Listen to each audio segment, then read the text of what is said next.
All right, embargoes.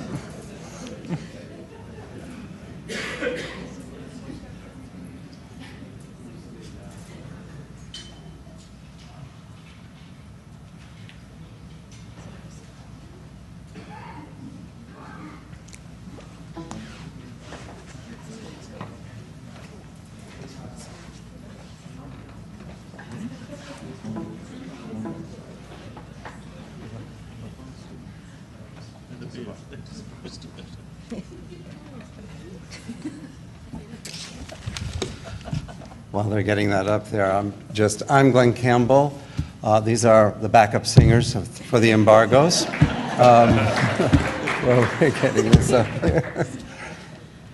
Okay. Oh, if you can go to slide 10, or does this work here? You have the power. I have the power. Okay, great. Slide 10. Okay, so yesterday we left you with that nice article that should be embargoed. And today we are back to talk a bit about the challenges, a lot of them, the challenges that we discussed. I mean, we identified a lot of problems. We think of them more as challenges, but really what's important is that we find the common ground on which we can construct the solutions for those challenges, or build the solutions for those challenges. Okay. And our discussion, during the discussion, we raised many questions. I didn't bring my laptop. That's why I'm struggling here. Can I just get, yeah, because I keep looking at the screen. Sorry. That's where my notes are.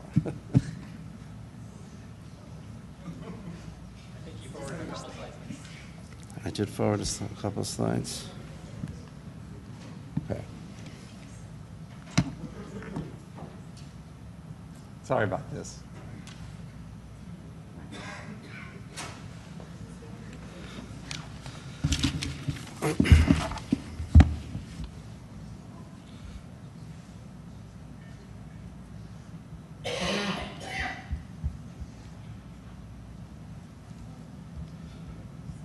Sure, much better. Okay, so the research question. So we're on to the research questions then. We came up with a list of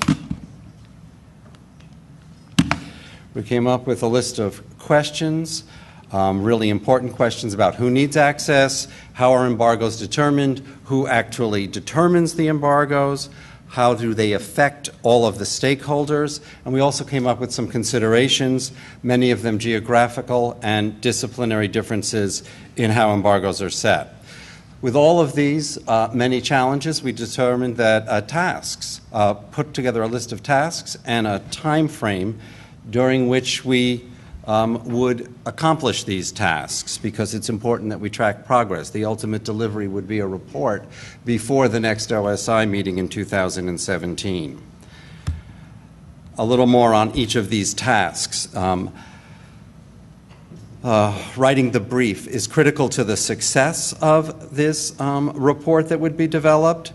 Funding would be critical, and having the funders be independent to ensure that there's no bias, and having the funders all be independent and trustworthy is critical to the acceptance of the report.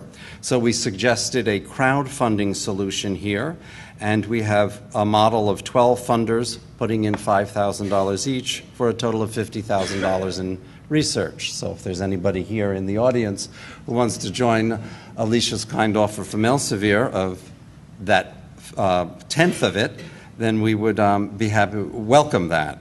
So once we would have all of that in place, identifying the researchers, the people who would actually do the research for us, is also a critical task, because it has to, again, the independence of the researcher, the track record, global reach, trustworthiness for acceptance by all the stakeholders, critical to the success.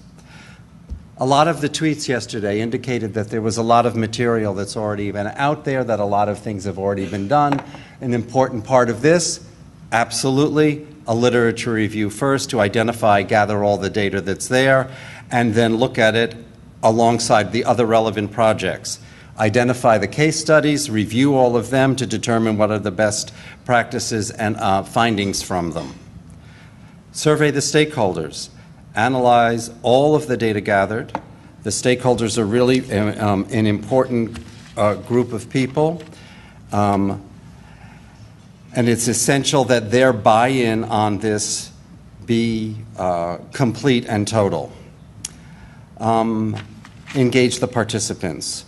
To find this common ground, we really need to have engaged people. We can't have people who are stepping in, stepping out. We need to ensure that all the relevant groups identified are actively engaged in constructing this solution. Once the report is ready, it's got to be analyzed, and it also has to be disseminated. It can't be at all embargoed. It has to be a report that's fully shared. It has to be a report that has comments, and then, of course, there has to be a collection of the comments on the report in advance of the 2017 OSI meeting. And the future work, consider the standards that can come from the findings relating to the embargo setting, consult with the relevant associations and groups, including NICE and NISO and others, and throughout the entire process, keep calm and raise your standards. So, thank you. Oh, I have one final thing. There was one final thing I wanted to do, which is really acknowledge that it has been a really great pleasure to work with this group of people and also to interact with people around here. But honestly, this team, including Laura and Tony and Will and Keith and Audrey and Danny, who did a yeoman's amount of work here, and Keith, who did as well, and everybody else who worked on the team. Just a remarkable group of people. So thank you. It's been a pleasure working with you.